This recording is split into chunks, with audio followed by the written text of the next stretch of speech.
internet, so hold on just a sec. So welcome everyone. This is our, I think it's the 8th webinar of this get-together sequence that we, with European Guild for Structural Integration, have lined up for staying together and stay connected during this period.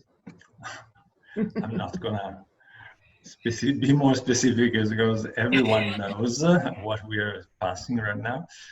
And today we are with Carol Ann Agneessens, and you're gonna help me with the pronunciation if it was not good.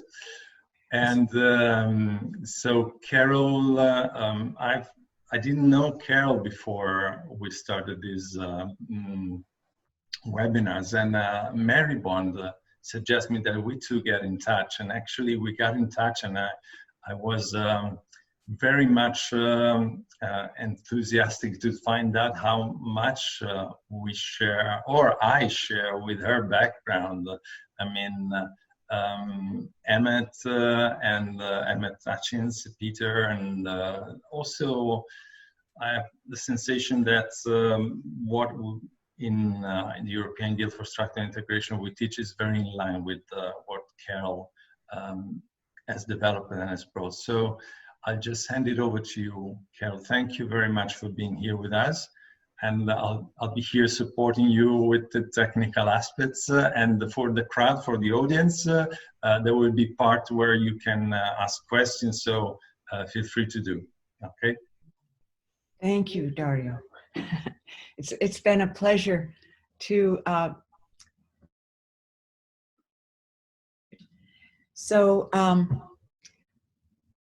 I've been involved in Rolfing structural integration and movement for 39 years.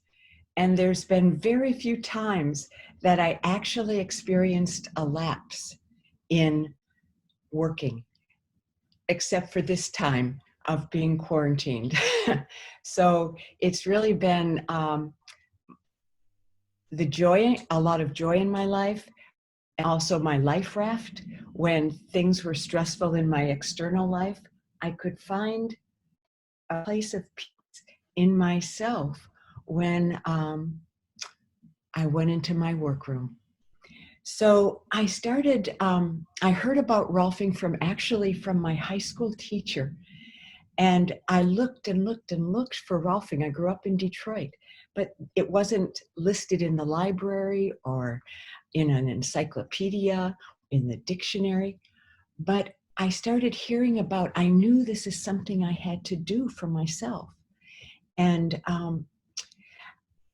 I started hearing about after I got Rolfed and found someone who Rolfed me in Seattle, Washington, Ron McComb, I immediately decided this is what I have to study.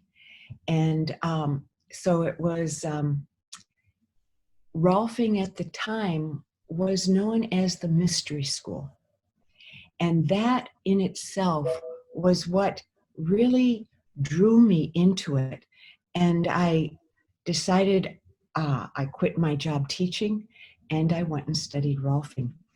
So at the time, the movement training was separate from Rolfing training. And fortunately, who I had as my instructor for the mornings of the movement training was Emmett Hutchins. He actually seeded this idea, this understanding of something he called the Lemniscate. And he will work with that later on in this little webinar, but he seeded this and he taught us how to work through the tissue with it. So he called it the two-way operator. And I have some pictures we'll show later on. When I was moved to the manipulative part of the Rolfing, my teacher was Peter Melchior. And how fortunate it was that Peter happened to be my instructor for this part of the practicing training. So with Peter, I remember it being a session 2. And you know, in session 2, you're working with all the ligaments of the foot and the tissues, the ankle joint, and how gnarly and hard it sometimes is to get in this foot that can be so tight.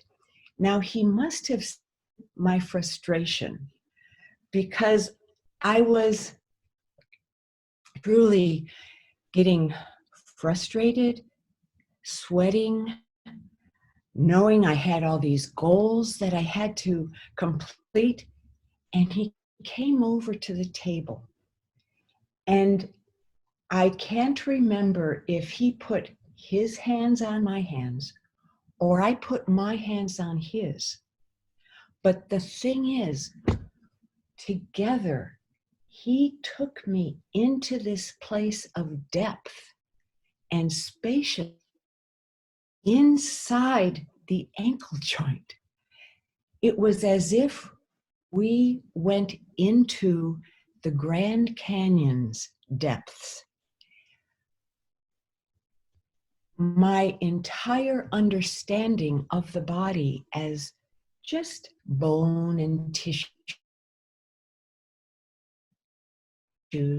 fascia contained inside the skin was totally blown away, because this depth I had never touched before.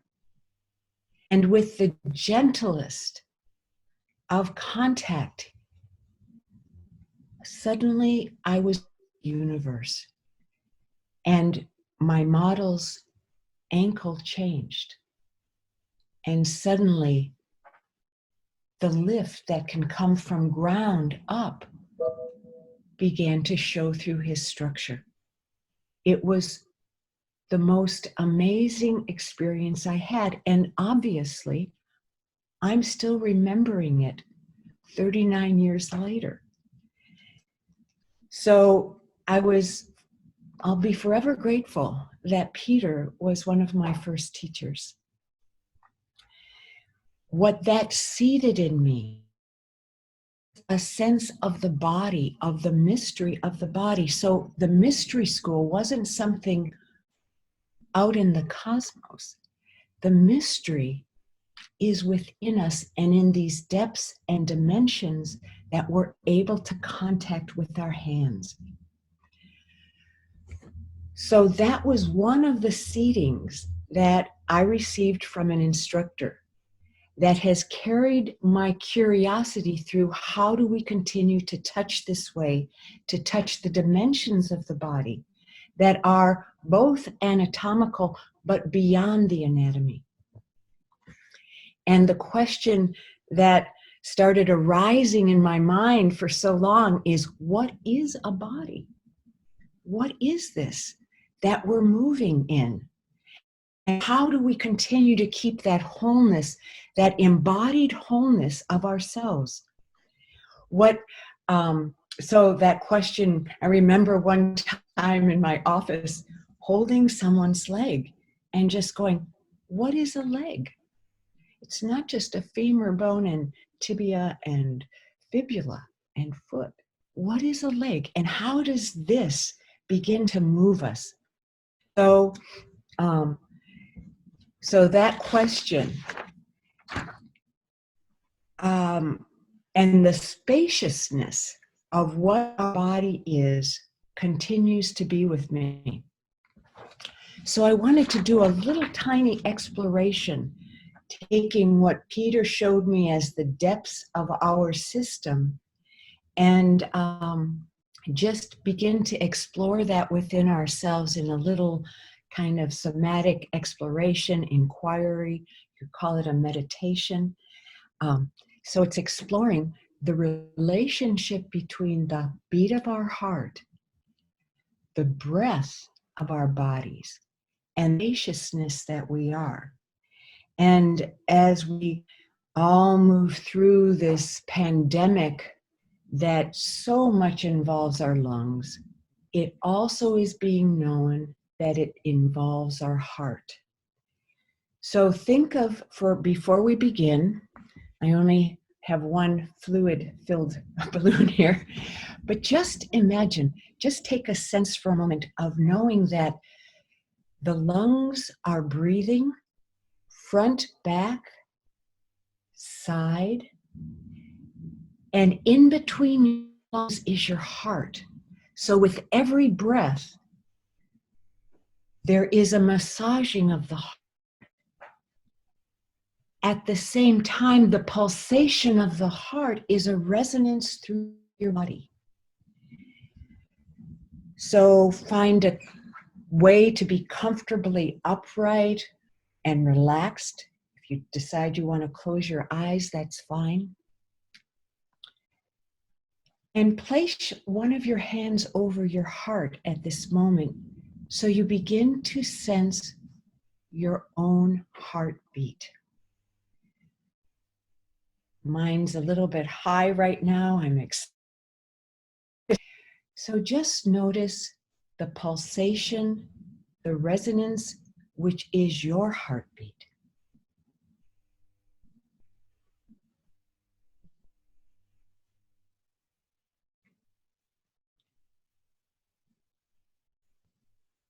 Notice its rhythm. And allow the resonance to pulsate all the way to the edges of your skin boundary.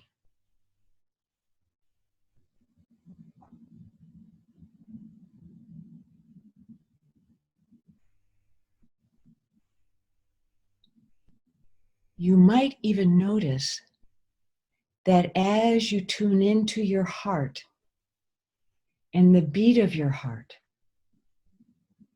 and we want to remember that the heart is not just a pump. It's actually a generative field that I'll also come back to a little bit later on. And now begin to just notice your breath. Noticing the excursion of your breath, the fullness of your breath reaching, filling the lateral side of your ribs, the back of your body. You might even imagine that your legs are like a lung and that your breath can move all the way through. So you begin to settle your system, both with the sense, the pulsation, the movement of your heart, the beat of your heart, cradled by the breath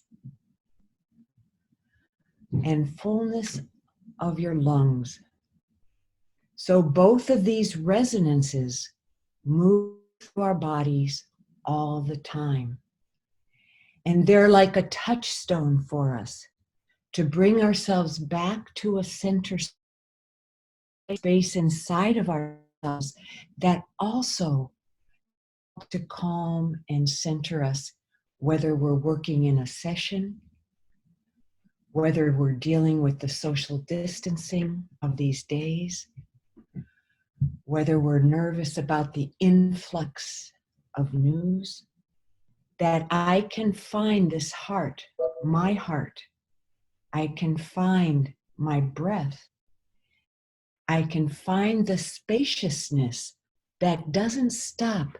My breath and heart don't stop at the edges of my skin. So that breath, the space around me, is also part of this kinesphere, this peripersonal space that is you. And what I can say is that when you're walking down a street and suddenly you step out of the way of someone on a bike, or you turn around and you see your attention, that spaciousness that surrounds us as if we're inside this kinesphere is also part of our perceptual field and is available for us. So that when you're looking to not confine your client to the edges of their foot. But to notice that they're this whole being that you can touch, and holding that sense, oh, it's not just the physical structure, but also this energetic structure that will begin to allow you to also find the depths that Peter Melchior showed me through this ankle joint way back in the 80s. So space, the sense that we don't stop at the edges of our skin, that there is a field of connectivity that actually is around our bodies, behind, below, to the sides. And all of that is a perceptual space that we can include whenever we're working. The space of connection.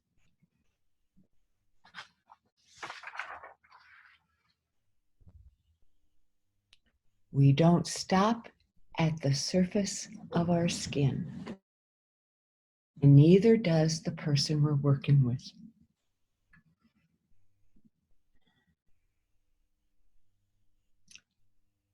So as I began to work with this broader perceptual space in my room, that sometimes when I'm caught in a particular part of someone's system, that if I can expand my perception to include the room I'm working in, to include the edges of my own skin body, that often gives the spaciousness to their system to begin to shift and change, so that they have the space to move through, to find, because you're working always with the whole body, not just a foot.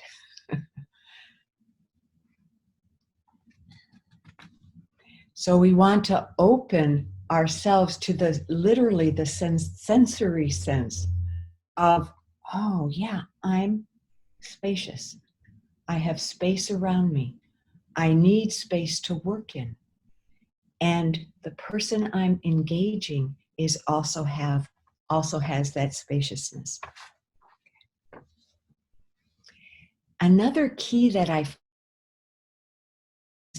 oftentimes with the goals that are put forward in each of the sessions, that would make me move faster.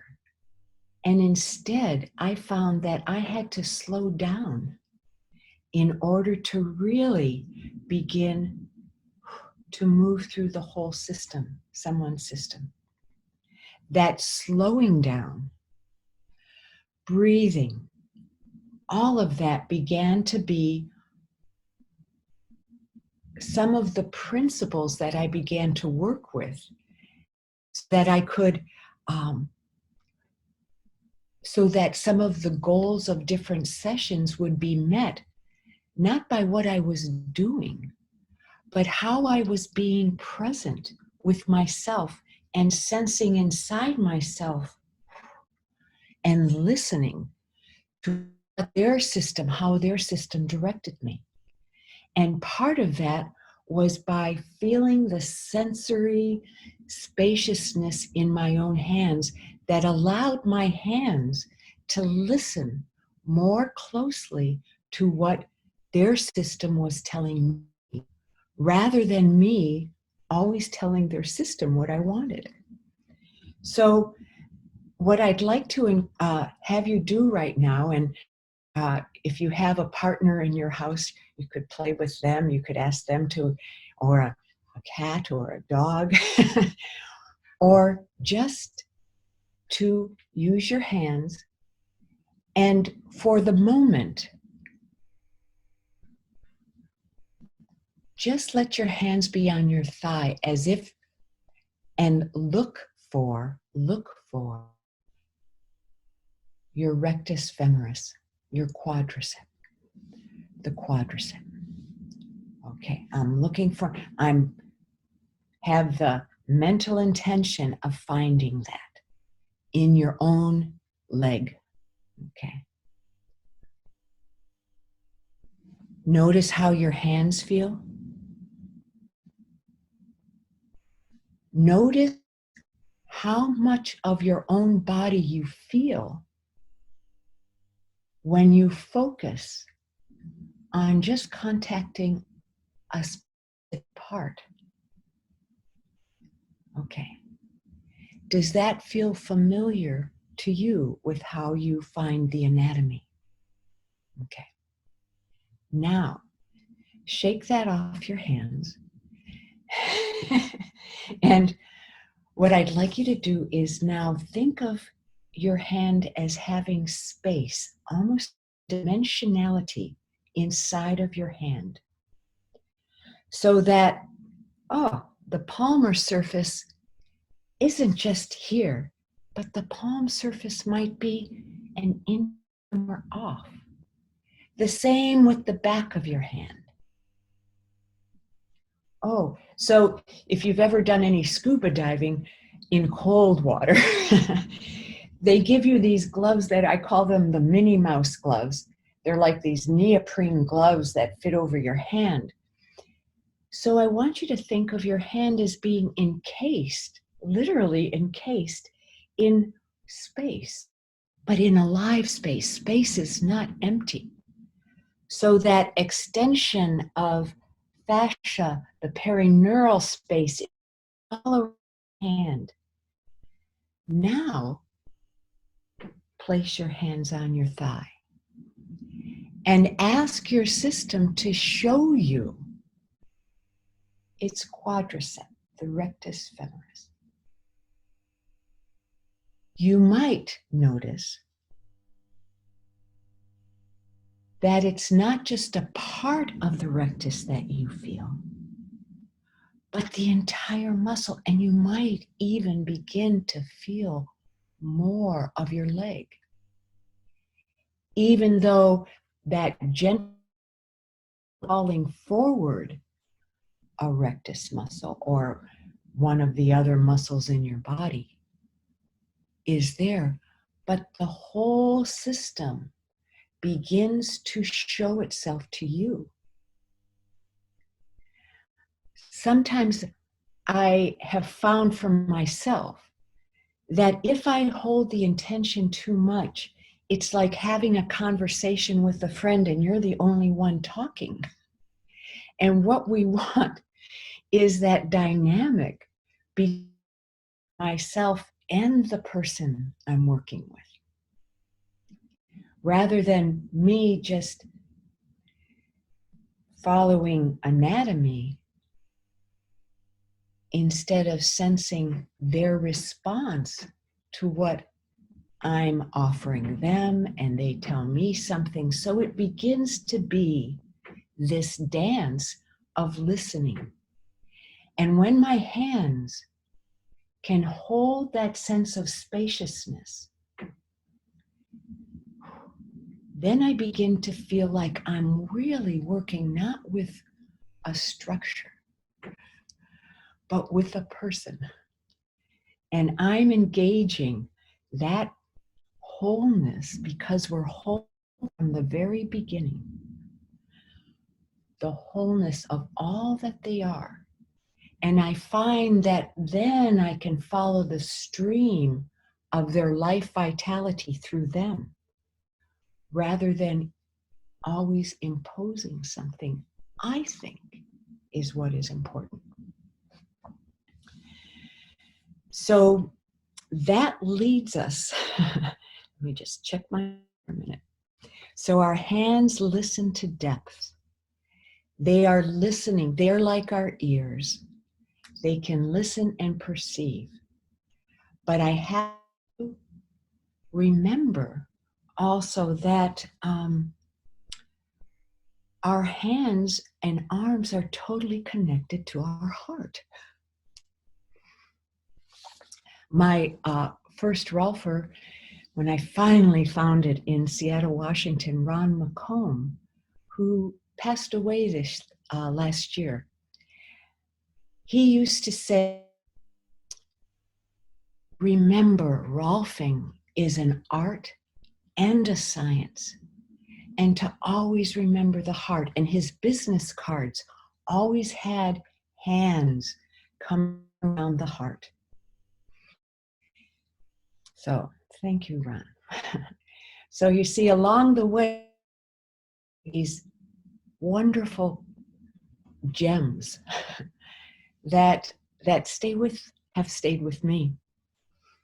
Okay. So Rolfing as an art and a science, both important. And Dr. Rolf, he would say, was really so wanting to forward her work that sometimes the art was less. But as we're hearing from different people, and with David Davis coming up and Dr. Rolf's pendulum, these are really important aspects that she kind of kept hidden. From the early Rolfers I spoke with, who knew her and sat in class with her, she was a homeopath. She knew about sacred geometry and vortexes. She knew that place of mystery. And yet there was very much a science in what she was telling us. So that's,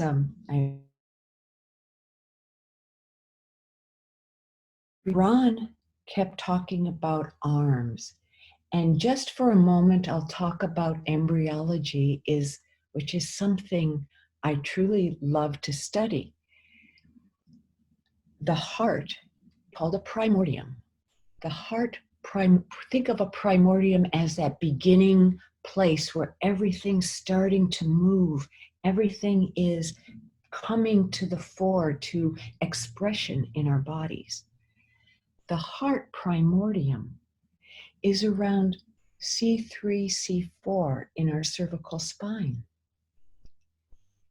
The arms begin to develop in their primordium around C5, 6, T1, T2, lower cervicals, very upper thoracics. So there's this geometric or geometry or geographical connection between how the heart is descending and the arms are beginning to move, to be formed. The other interesting thing about heart and arms is this is about week 4 of embryological development. Hands, what we call our hands and arms, begin as one. They are one in the beginning. Cervicals, very upper thoracics, and then they begin to separate and come around the heart, form around, but they begin as one. So when I talked about diaphragms, the diaphragms of the body, in the title of this, to all of them, but the hands begin as one. The feet at the lower lumbar spine begin as one. So that spinal cord of connection is held in our hands, is held also in the feet. Here's the other foot. So they begin as one. And you can imagine then this diaphragm that is the diaphragm of the feet, how we stand on the curvature of the earth. And that this connection then of earth up through our body comes through this diaphragm. You'll see many yoga teachers talk about feeling the earth breathing. Well, the breath, this diaphragm, is breathing us. The connection through not just our respiratory diaphragm, but all of these diaphragms that build through the body. The other thing I found in my practice, because knowing that, and if you look at any reflexology charts, which Emmett passed my training, this is the spine. And I have had some success in working on neck problems by working on the feet, working on this area in the foot, especially the big toe and down. So one of the admonitions I remember Emmett saying again and again, and Peter also, is that it's never where you think it is. And this is why getting untethered to that we're just working on a foot, but this is connected to the whole. So sometimes, and I know you've all felt this or seen this or experienced this in your practices, that you've gone to some place far away from an injury, and yet that's where it was resolved. So just to also file that away, when we talk about the body as a whole, and the whole also carries the traumas, insults, the joy of life. Okay. Let's see. So again, I go back to the question, what is a body? And what are we touching? The history, the embryology, the structure, the function of body. So Emmett, now here's the lemniscate. The lemniscate is a lazy figure eight, they call it, and you might have known this before from something called the brain gym. They use that a lot. That flow back and forth. Yeah, there's the lemniscate. So Emmett gifted me with this understanding and seeded this work called a lemniscate. He called it the two-way operator. And this was the lemniscate, which is also made up of a spiral. So the next picture of the lemniscate and the nature, yes. So the spiral that's also we see everywhere in nature. I live in Northern California, so there's many redwoods and cypress trees, and they all have this incredible spiraling motion to their growth. And I call it a motion because it is alive. The lemniscate is a function, a vital function of formation. It is what animates this of ours. So we have this lemniscate form that rises. Now, what's important and what has helped me a lot in my understanding is that there's always a fulcrum at the center of the lemniscate around which it moves. This fulcrum can also is a center of health. It also can be where the system has been compromised or has compensated for injury. So that as you begin to feel or sense lemniscates through the tissue, you might find that I can feel the fullness of it at the bottom, but then I can't sense the top. And that fulcrum can be the place of health and what is truly organizing any kind of problem within the system. So Emmett seeded this. His understanding of the lemniscate came from a man named Arthur Young, which I think Alish also referred to, who was a mathematician and an engineer and an inventor.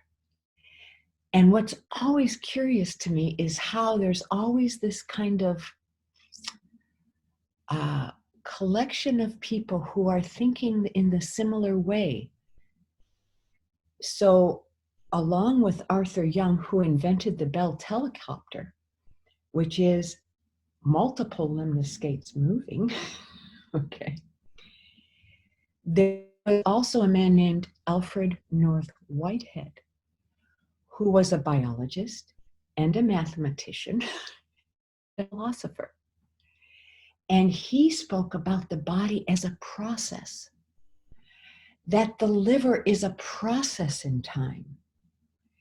And oftentimes when people come into our practice and say, oh, my leg is dead, or my leg is bad, it's that kind of static understanding of the body, of their body, that we can begin to influence and help bring vitality and life back into. So, yeah. So I want to go back to the lemniscate and picture number 3. So some of this, so this heart field. So again, we're coming back to the heart. You might take a moment to feel again the sense of your heartbeat. And know that the heart field is 5,000 times greater than the field of the brain.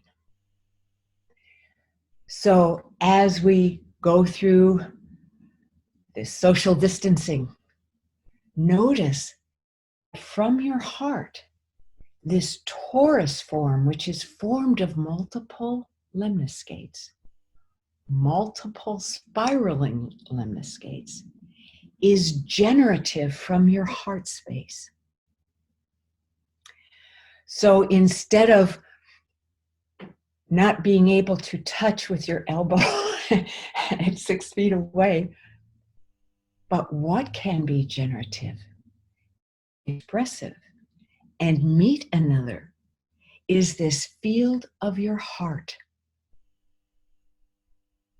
So the heart is not just a pump, it's an electromagnetic field, a generative field. It secretes the hormone of oxytocin, which is the love hormone.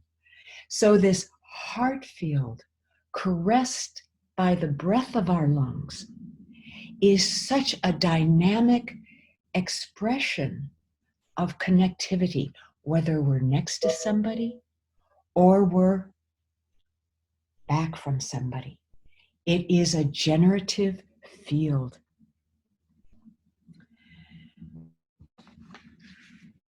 So again, I'm going to invite you to sense your heart, your breath, and take a moment just to sense from all sides of you, from the front, the back, above you, below you, that this electromagnetic field of your heart allows this expanse of connectivity and moves into the space. Okay.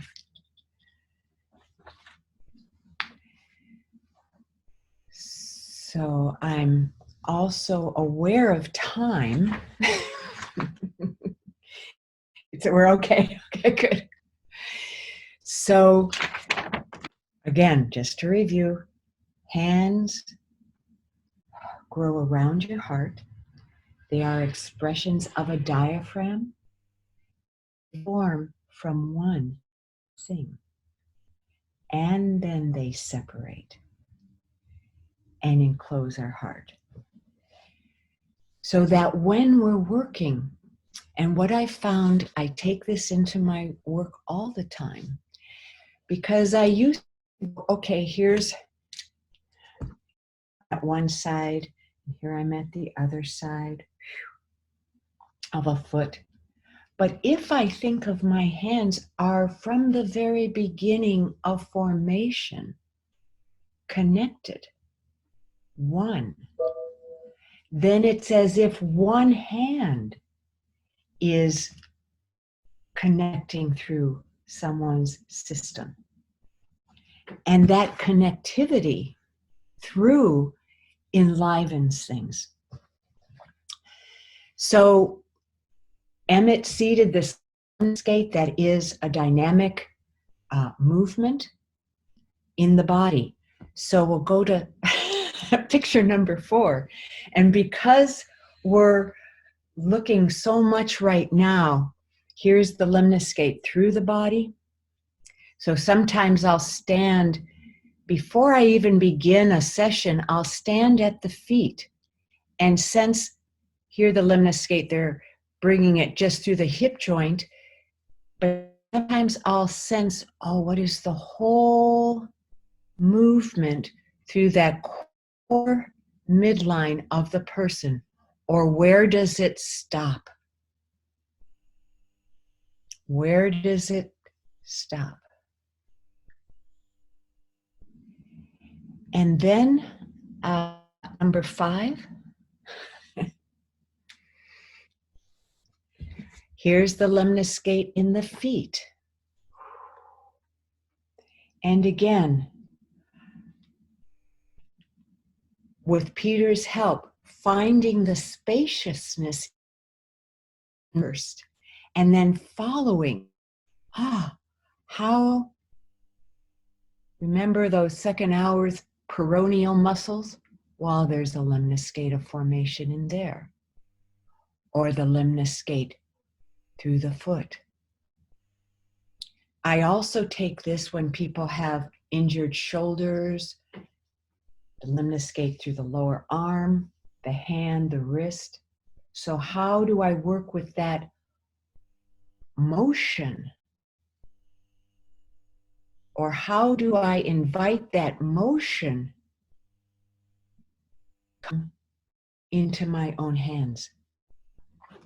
These photos are can be sent to you, and they're from a osteopath that has given me permission to use them in this. So that can be sent to you, just for a little question that just came up. Okay. And now the other, so the lemniscate is spelt Lemniscate.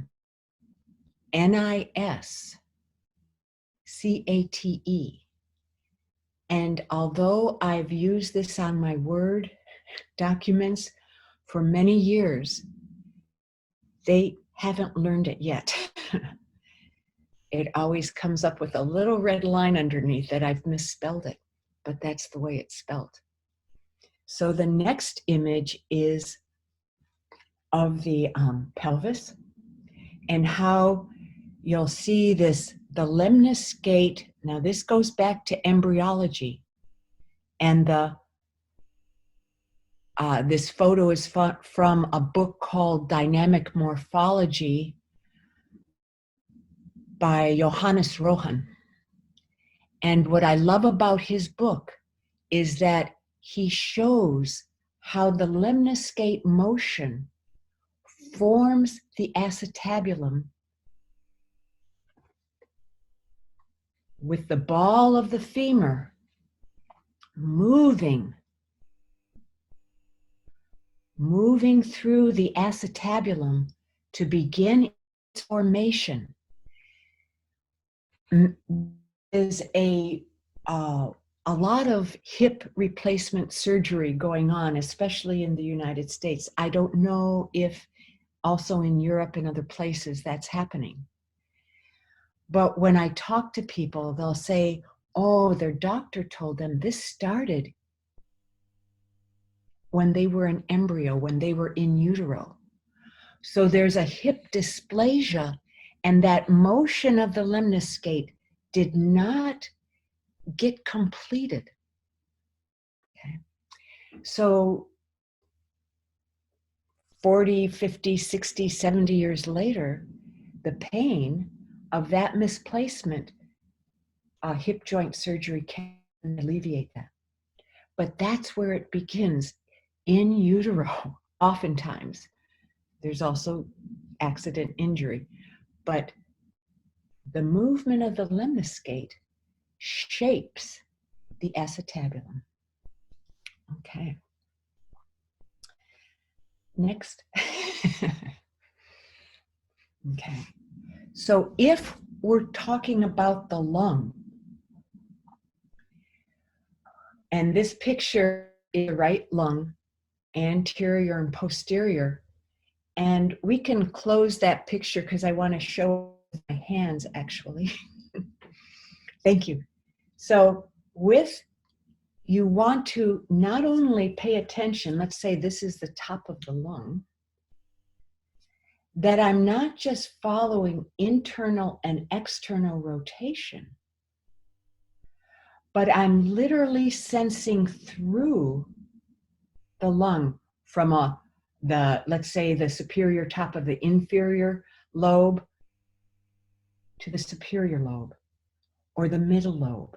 So you can work in between sections of something as vital as the lung to begin to find the expression of this vital movement.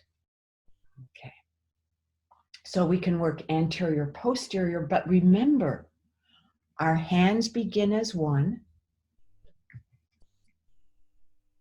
hand, and the lemniscate appears between it. The top of the lemniscate up at the top of the lung, or it may be caught someplace. And what I've noticed is that I don't have to do, I have to fix it by engaging with this quality of touch. The lemniscate flow begins to flow through my hands. I don't do it. The body, just like the body, our bodies know that midline, which is also an embryological beginning. Our bodies know that midline we call the Ralph line or core space. Our bodies know the vitality that is part of this lemniscate flow. Okay.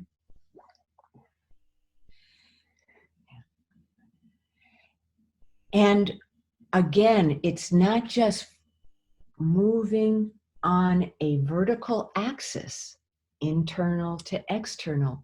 It's a volume that goes through the system.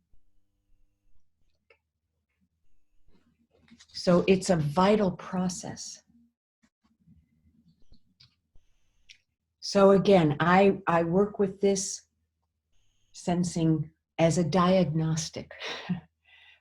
Before I begin a session, I'll stand at the feet of the person I'm working with, put my hands on the lower part of their leg, and sense, is this lemniscate moving through or not?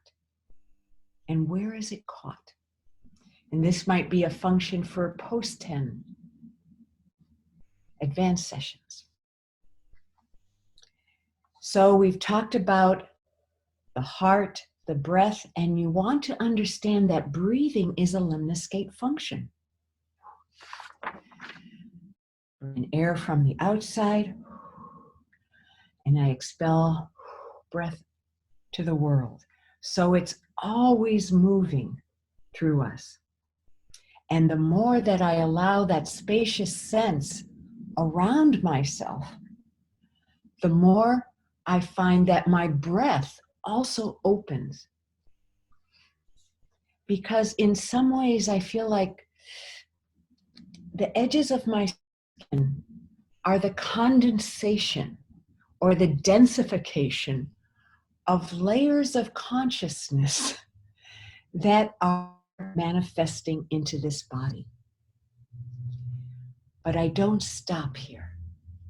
There is that expansion. So our heart, our hands, breath are all part of this dynamic heart, breath, life, vitality that is who you are. Let's see. Carol, can you repeat that sentence about condensation densification? Danielle would like you to repeat it, please. Sure. So, and this comes from my study of cranial work and a certain aspect of cranial work, that we don't, first of all, we don't stop at the edges of our skin.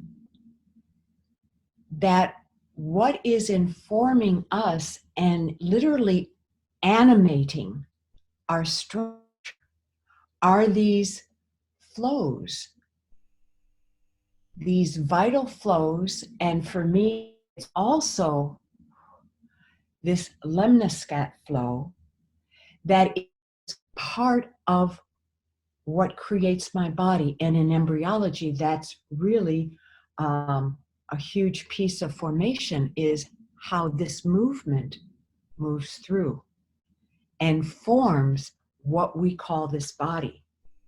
So my sense is that consciousness isn't just inside my brain or just inside my skin boundary, but there's literally a densification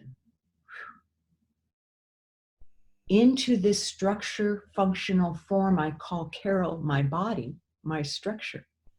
But it starts beyond. Consciousness, perception is behind me, around me, to the sides of me, to the edges of my room, or to the mountains or ocean too.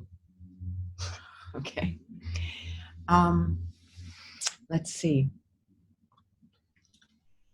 So Emmett also spoke about a Greek called Asclepiades.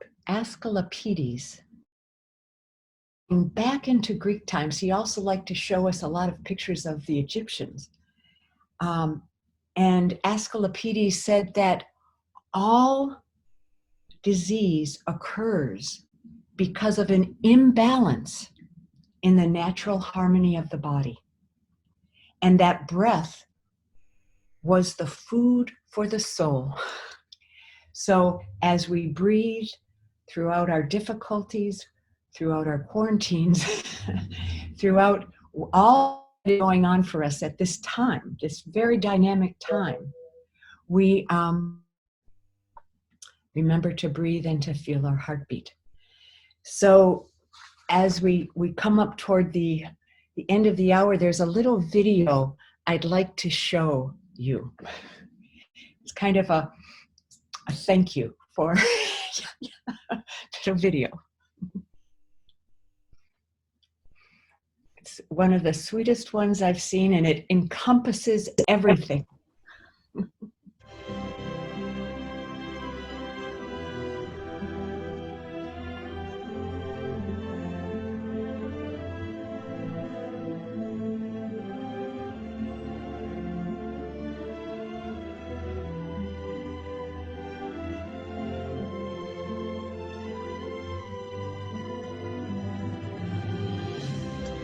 I'm afraid my internet connection today is really bad, so I don't know if you see it.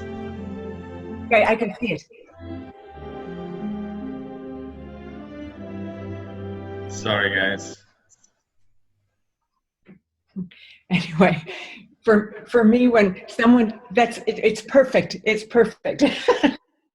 But you see how joyful we'll be when we can go and hug one another and find that it's just such a lovely video.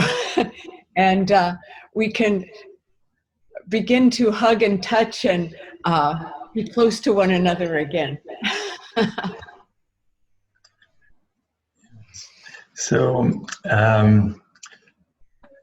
there are some questions, Carol. Is this a good moment for you? This is a good moment. Okay. I'm sorry for the video. I mean, I really have struggling with connection. So I hope you guys, you've seen the connection outside is good. So maybe send me a feedback, because maybe it's just me. I think it's just me.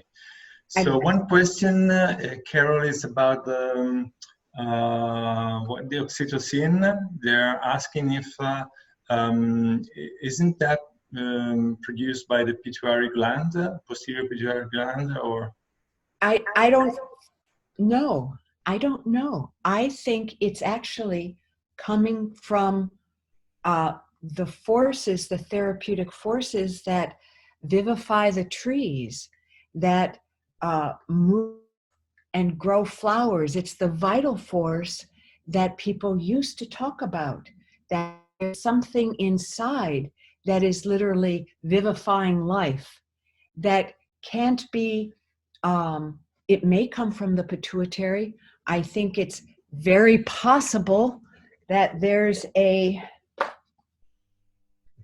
connection between the pineal gland and the pituitary gland. Remember, the pineal sits a little bit above the pituitary inside the cranium. So that when you have that relationship, pineal pituitary, moves through the center of our craniums called the third ventricle, which is a space that allows, that is one of the places where cerebrospinal fluid is made. But what is amazing is that the third ventricle, right above it, is the fontanelle, which on babies is so open. And if you enjoy any of the artwork of Alex Gray, you'll see that, whoa, and this is another thing Emmett taught, that midline doesn't stop at our top of our skull. It goes up and through, just as it goes through the perineum, all the way down to the center of the earth. So we have this thread around which we're formed. So I think it's possibly the pituitary, but in relationship to the whole, and in relationship to whatever it is, this mystery we call life. And that we get to touch every time we're touching someone in our practices. So I'll send the link. We'll put the images. We will put the images somewhere, and we'll send the link so you can download these images for everyone. And Carol, there is Alice is saying that Peter Melchior often quoted Ron McComb. And said, the arms wait to be moved from the heart. So, oh, I love that. Yes. And Alice also comment, thank you, Carol Ann, for reminding us, and welcome to our AXI community. So thank you. Thank you so much. We welcome. I am so, and thank you, Mary Bond, for bringing me into this. Very much. So, what else? Let me see. I think there are two questions in here. No question here. So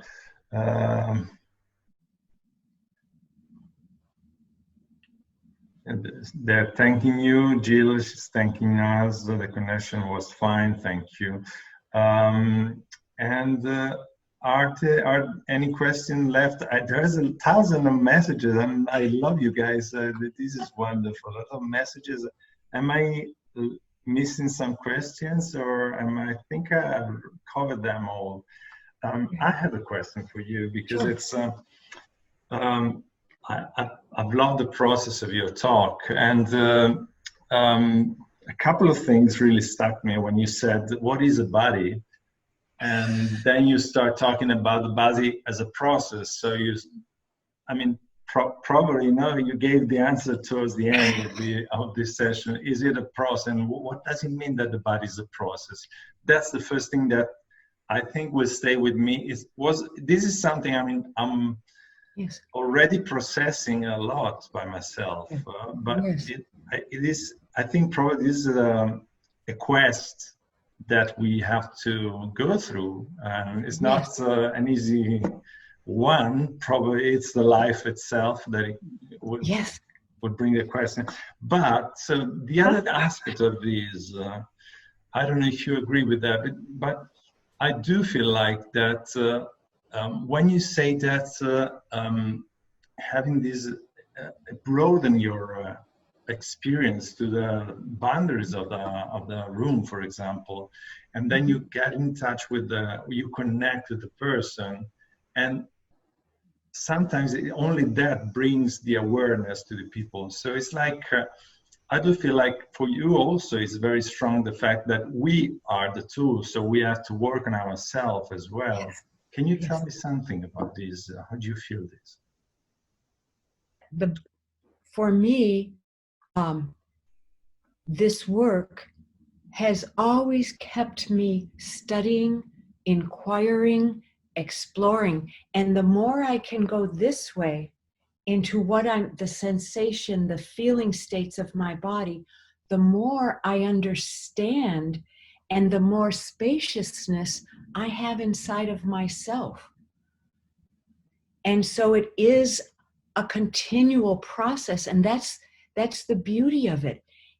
The doors of curiosity can open. It's like within us there is a universe of understanding. And when I lived in New Mexico, I did a lot of vision quests and sweat lodges with a Cree Indian named Bearheart. And the first time he hugged me, I felt the universe inside of him. So I think that spaciousness, that graciousness of our heart can actually open to these mysteries that may never be answered until we cross over the Milky Way. So, you know, the thing is to keep the questioning alive, and that inspires the curiosity that keeps us going back to books, talking to colleagues, working and finding in our own sessions what works, and what works for one person may not work for another. So we can't get too cemented into, we have to keep opening our own perception to what, and listening to what a person may need in their, which is different than somebody else. I don't know, but yeah, it's a continual question. I don't know the answer. So I just reminded that there was a question about the heart. How do you, you know, the torus image, yes. And they were asking, where does it come from, the idea that there is this torus around the heart? I think it's just because it's an electromagnetical aspect of any feature. Well, you know, I can send you, when you send out the pictures, I'll also send you the article that this inspiration was from. It's called The Heart, the Torus, and Breath, and the Universe. So that picture will be in there, and it's about the torus. And there's a place called HeartMath that has done a lot of research on this field of the heart as this incredible vibration or resonance, that the heart this doesn't come from HeartMath, but the heart is not just a pump. It is a resonant field. It's an electromagnetic field, because when you begin to look at the heart, you see all neurology especially with the, I just spaced out the name of the valve, the sinoatrial node, which is like the beginning pacemaker. And from embryology, the heart begins, the blood is first. And it's the pulsation of the blood from outside to the inside that begins to form that part of the heart. And remember, this is fascinating. The blood come from the same layer of embryological development. So when you're touching the vitality, the fire of blood, you're also touching the connective tissue. I found the type of information about the magnetic and the electrical aspect of the heart also in, I think it's J. Moshman.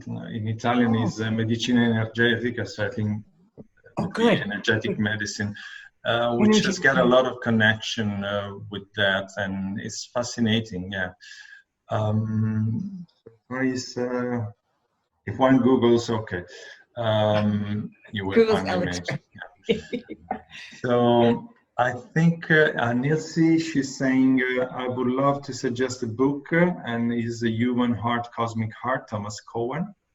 Oh, so wonderful. That's what Nilsi, she's just suggesting. And then there's a book by Paul Pierce called The Heart's Code. And it's about code, which is also talks about the memory that is held in the heart when they do heart transplants, and how, yeah, they're really touching stories about what is remembered in the tissues, in the neurology, in the hormonal capacity of the heart. So very quickly, the last question, and then I would like to wrap up before everyone goes. Give me one more minute. I want to share something. So there was a question I saw about, this diaphragm you were talking about, so the feet. And they're asking, I don't see the question anymore, but I think the question was, there are emotion connected to each of them, different emotion or? Oh, yes. Oh, yes, because sometimes I think if we start at the feet as a diaphragm, I think of the diaphragms as an integrating sense is that they're all forming in relationship to this organizing principle or midline. And so I think of them as like the drum heads, that they're all in resonance with one another. And even though our hands as diaphragms do not transmit weight, at the same time, they're part of this whole complex we're calling diaphragms. And so these drum heads upon one another are always resonating with one another. So whether there's injury or accident or trauma to the pelvic diaphragm, that's not going to stay local. And that's the important piece. Everything listens in. The whole body compensates and organizes around those insults. So again, and you can try this right now. If you pull up your pelvic diaphragm, what happens to your breath? So immediately the tension goes up. Yeah.